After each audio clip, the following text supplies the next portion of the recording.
அவங்க வந்து விஜய் சார் படமா கண்டிப்பாக பண்ணுங்க, நீங்கள் நல்லா ரீச் ஆகுவீங்க அப்படின்னு அவர் சொன்னார்ல சார், அதை பேசுங்க சார்.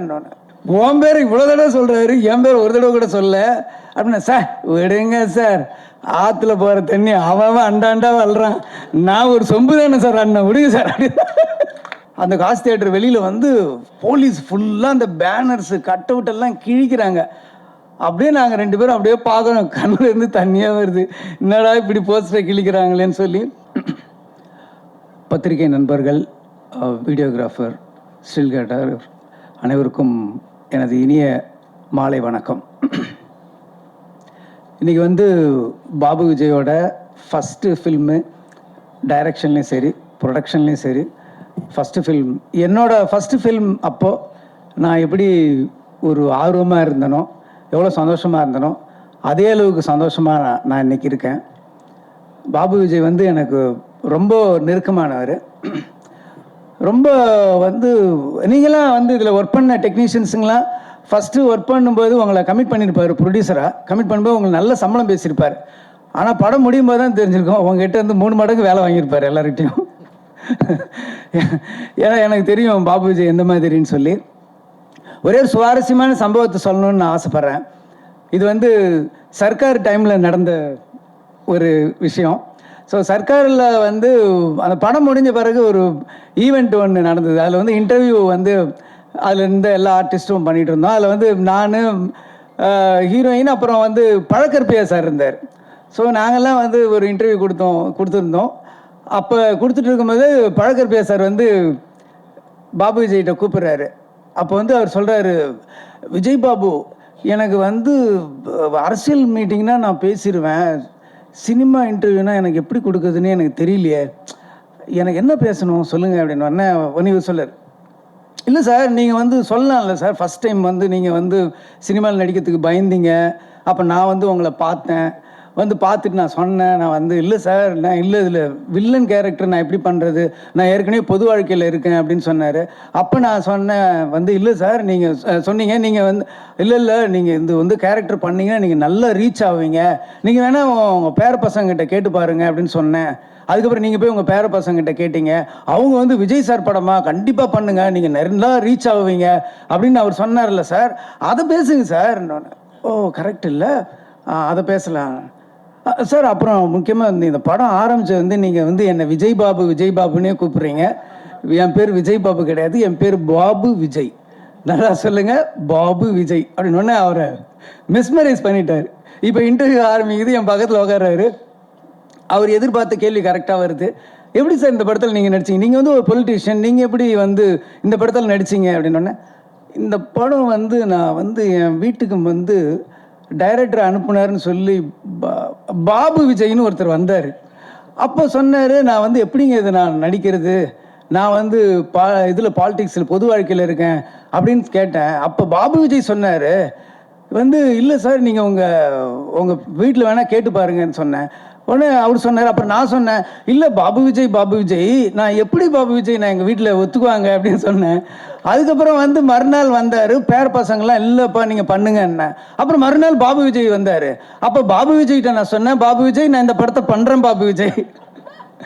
சொன்னோன்னே நான் பக்கத்தில் இருக்கேன், ஏய் படத்து டைரக்டர் நான், என்ன ஒரு தடவை கூட என் பேரை சொல்ல, இத்தனை தடவை பாபு விஜய்னு சொல்கிறேன்ட்டு இவனை தேடினேன். அப்படியே எங்கடா இருக்கான் அப்படின்னு இவனை தேடினேன். இதே மாதிரி ஒரு லைட்டில் அப்படியே அவுட்லைனில் போனேன். என்னை பார்த்து நேராக கேமரா பின்னாடி இருந்துட்டு அங்கேருந்து இப்படி எட்டி பார்க்குறான், என்னடா இதெல்லாம் அப்படின்னு. அப்புறம் முடித்த உடனே இன்டர்வியூ முடிஞ்சது. உடனே வெளில வந்தோடனே நான் கேட்டேன், டேய் என்னடா படத்து டைரக்டர் நானா நீயா, உன் பேர் இவ்வளோ தடவை சொல்கிறாரு, என் பேர் ஒரு தடவை கூட சொல்ல அப்படின்னா, சார் விடுங்க சார், ஆற்றுல போகிற தண்ணி அவன் அண்டாண்டா வளரான், நான் ஒரு சொம்பு தானே சார் அண்ணன், விடுங்க சார் அப்படின்னு. ஸோ அந்த மாதிரி ஒரு நெருக்கமானவர். முக்கியமாக என்னுடைய கடினமான சமயத்தில் அந்த படம் ரிலீஸ் ஆனப்போ அப்போ வந்து போஸ்டர்லாம் கிழிக்கிறது அப்படி இப்படின்ட்டு ஒரு பயங்கரமாக நடந்தது. அப்போ வந்து அது இல்லாமல் என்னை வந்து அப்போ வந்து போலீஸ்லாம் துரத்திட்டு இருந்தாங்க. ஸோ அந்த டைமில் வந்து பாபு விஜய் வண்டி ஓட்டி ஒரு நல்ல டிண்டட் கிளாஸ் அதில் உட்காந்துக்கிட்டு 2 பேரும் போயிட்டுருப்போம். அப்போ காசி தியேட்டர் பக்கத்தில் வந்து அவர் வண்டி ஓட்டுறாரு, நான் வண்டி பக்கத்தில் உட்காந்துருக்கேன். அந்த காசி தியேட்டர் வெளியில் வந்து போலீஸ் ஃபுல்லாக அந்த பேனர்ஸு கட் அவுட் எல்லாம் கிழிக்கிறாங்க. அப்படியே நாங்கள் 2 பேரும் அப்படியே பார்க்கணும், கண்ணில் இருந்து தண்ணியாக வருது, என்னடா இப்படி போஸ்டரை கிழிக்கிறாங்களேன்னு சொல்லி. அந்த மாதிரி ஒரு கடினமான நேரத்துலையும் ஒரு ஹார்ட் டைம்லேயும் எனக்கு வந்து விஜய் பாபு விஜய் கூட வந்திருக்காரு. இதில் என்ன ஒரு காமெடினா, இன்னைக்கு காலையில் நான் கேட்குறேன், பாபு விஜய் என்னையே பேசுறது அப்படின்னு. சார் அன்னைக்கு ஒரு இன்சிடென்ட் நடந்தது இல்லை அப்படின்னு சொல்லி இன்னைக்கு அதை மறுபடியும் என்னை பேச வச்சுட்டோம் பார்த்தீங்களா. ஸோ அதுதான் பாபு விஜயோட டேலண்ட். ரொம்ப ஒரு சின்சியர். என்கிட்ட இருந்த உதவி இயக்குநர்கள் ஒரு 12 பேர் டைரக்டர் ஆகியிருக்காங்க இது வரைக்கும், எல்லா லாங்குவேஜ்லேயும் சேர்த்து. அதில் இன்னைக்கு வந்து பாபு விஜயோட ஒரு ஃபஸ்ட்டு டே அப்படின்னும் போது எனக்கு வந்து ரொம்ப ஹாப்பியாக இருக்குது. டெய்லி வந்து ஒரு 7-7:30 அந்த டைமில் வந்து பார்த்தீங்கன்னா ஷார்ப்பாக நான் கீழே இறங்கும்போது வண்டியில் நின்றுட்டுருப்பார். அப்படி வண்டியில் சாஞ்சிட்டு நின்றுட்டுருப்பார். ரொம்ப ஆச்சரியமாக இருக்கும். சில அசிஸ்டன்ட் டைரக்டருங்க தான் வந்து நம்மளை சோம்பேறி ஆக்கிடுவாங்க. எப்படின்னா, நம்ம உட்காந்து ரெடி பண்ணி வர்றதுக்குள்ளே ரிஹர்சல் அது இது எல்லாம் ப்ராக்டிஸ் பண்ணி பக்காவாக வந்து ஒரு தடவை ரிஹர்சல் பண்ணும்போது பார்த்துட்டு அப்படியே நம்ம டேக் போகலாம். அந்தளவுக்கு என்னை வந்து சோம்பேறி ஆக்குனதில் பாபு விஜய்க்கு நிறைய பங்கு இருக்குது. அந்தளவுக்கு ஒரு ஹார்ட் ஒர்க் பண்ணியிருக்காரு. ஃபஸ்ட் டைம் வந்து டைரக்ஷன் அண்ட் ப்ரொடக்ஷன் பண்ணியிருக்காரு. இந்த படம் மிகப்பெரிய வெற்றி அடையணும். அதுக்காக நான் வந்து வாழ்த்துறதில்லை, இறைவனை நான் வேண்டிக்கிறேன். கண்டிப்பாக இந்த படம் பெரிய சக்ஸஸ் ஆகணும். அதுக்கப்புறம் அந்த படத்தில் கதாநாயகன் ஜெய்க்கும் எனக்கும் ஒரு நல்ல ஒரு கனெக்ட் உண்டு. என்னோட ப்ரொடக்ஷனில் ஃபஸ்ட்டு படம் எங்கேயும் எப்போதுலேயும் அவர் தான் ஹீரோவாக பண்ணார். ஸோ ஒரு லக்கு இருக்குது. அதே மாதிரி ராஜாராணி என்னோட ப்ரொடக்ஷனில் 2வது படம் பண்ணார். ஸோ இது 3rd ஃபில்ம். ஒரு ஹாட்ரிக் வெற்றியை வந்து நீங்கள் வந்து என் அசோசியேஷனில் நீங்கள் நடக்கணும் அப்படின்னு சொல்லி நான் வாழ்த்துறேன். ரொம்ப நல்ல ஆர்டிஸ்ட்டு, அற்புதமான நல்ல டைமிங். அவர் சினிமாவில் விட பர்சனலாக நீங்கள் பேசி பார்த்தீங்கன்னா அந்த டைமிங் காமெடிலாம் ரொம்ப நல்லா பண்ணுவார். ஏன்னா எங்கேயும் எப்போதும் ரிலீஸ் அப்போ நாங்கள் வந்து ஒரு டூர் தியேட்டர் விசிட் மாதிரி போனோம். அப்போ அவரோட சென்ஸ் ஆஃப் ஹியூமர், அந்த டைமிங்கை என்னை ரொம்ப ஆச்சரியப்படுத்துச்சு. ஜெய்சாருக்கும் இது வந்து ஒரு பெரிய வெற்றி படமாக அமையணும்னு நான் வேண்டிக்கிறேன். அப்புறம் இந்த படத்தோட ஹீரோயின் மீனாட்சி வந்து இவங்க வந்து ஒரு கிளாசிக்கல் டான்ஸரு. எனக்கு இவங்களை முன்னாடி தெரியும், ரொம்ப முன்னாடி தெரியும்னா தெரியும், அவ்வளோதான்.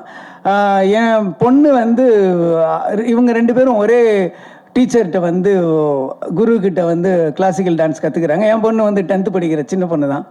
ஸோ அந்த டைமில் வந்து இவங்களை நான் பார்த்துருக்கேன். ஸோ அவங்களுக்கும் இது பாபு விஜய் வந்து சொன்னாப்புல இவங்க தான் அப்படின்னோன்னா, ஐயோ எனக்கு தெரியுமே அப்படின்னு ஸ்டில்லு காமிச்சோன்னே தான் எனக்கு தெரிஞ்சுது. பட் அவங்க பேர் அப்புறம் தான் எனக்கு தெரிஞ்சுது. ஸோ இந்த படத்தில் ரொம்ப நல்லா நடிச்சிருக்காங்க. சாங்ஸில் ரொம்ப நல்லா இருக்காங்க. நல்ல ஒரு அப்பியரன்ஸ் இருக்குது. ஸோ உங்களுக்கும் நல்ல ஒரு எதிர்காலம் தமிழ் சினிமா கிடைக்கணும்னு நான் கடவுளை வேண்டிக்கிறேன். கேமராமேன் வந்து சொன்னார், ரொம்ப ஃபாஸ்ட்டுன்னு சொன்னார். எப்படிடா இவ்வளோ ஃபாஸ்ட்டாக பண்ண அப்படின்னு கேட்டப்போ அப்போ சொன்னாப்புல, இல்லை சார் நல்ல ரிச்சர்டு வந்து பயங்கர ஃபாஸ்ட்டாக பண்ணுறாரு அப்படின்னு சொன்னார். ஃபாஸ்ட்டாக பண்ணுவாங்க நிறைய பேர், ஆனால் ஃபாஸ்ட்டாக நல்ல குவாலிட்டியாக கொடுக்கறது வந்து சில பேர் தான் இருக்காங்க. நீங்கள் வந்து நல்ல குவாலிட்டி கொடுத்துருக்கீங்க. நல்ல ஒரு ப்ரொடக்ஷன் வேல்யூவை வந்து செலவு பண்ணுற பணத்தை ஸ்க்ரீனில் காட்டுறது தான் வந்து ஒரு கேமராமேன் ஒரு கஷ்டமான வேலை. அது ரொம்ப காமிச்சிருக்கீங்க. நிறைய லொக்கேஷன்ஸ் போயிருக்கீங்க. கொடைக்கானல் போய் அவுடோரில் போய் அவ்வளோ ஃபாஸ்ட்டாக ஷூட் பண்ணதெல்லாம் ஒரு பெரிய விஷயம். ரொம்ப வாழ்த்துக்கள் சார் உங்களுக்கும். எடிட்டரும் ரொம்ப நல்லா பண்ணியிருக்காரு. மியூசிக் வந்து ரொம்ப நல்லா இருந்தது. பர்டிகுலராக இப்போ அந்த வீழ்வேன் என்று நினைத்தாயோ நான் அந்த ஒரு வைப் வந்து சூப்பராக இருந்தது. கேட்கும்போதே ரொம்ப நல்லா இருந்தது. சாங்ஸும் விஷுவல்ஸ் எல்லாமே ரொம்ப நல்லா இருந்தது. ஸோ நிறைய தடைகளுக்கு அப்புறம், நிறைய போராட்டங்களுக்கு அப்புறமும் இந்த படத்தை வந்து பாபு விஜய் உங்கள் முன்னாடி கொண்டு வந்து சமர்ப்பிச்சிருக்கிறாரு. ஸோ இந்த படத்தை வந்து தியேட்டரில் பார்த்து, குறிப்பாக பத்திரிகை நண்பர்கள், தொலைக்காட்சி நண்பர்கள், யூடியூபர்ஸ் எல்லாமே இந்த படத்துக்கு நல்ல ஒரு ஆதரவு கொடுங்க. பாபு விஜய் டைரக்டராகவும் ப்ரொடியூசராகவும் ஜெயிக்கணும்னு சொல்லி நான் வாழ்த்தி இறைவனை வேண்டுகிறேன். நன்றி, வணக்கம்.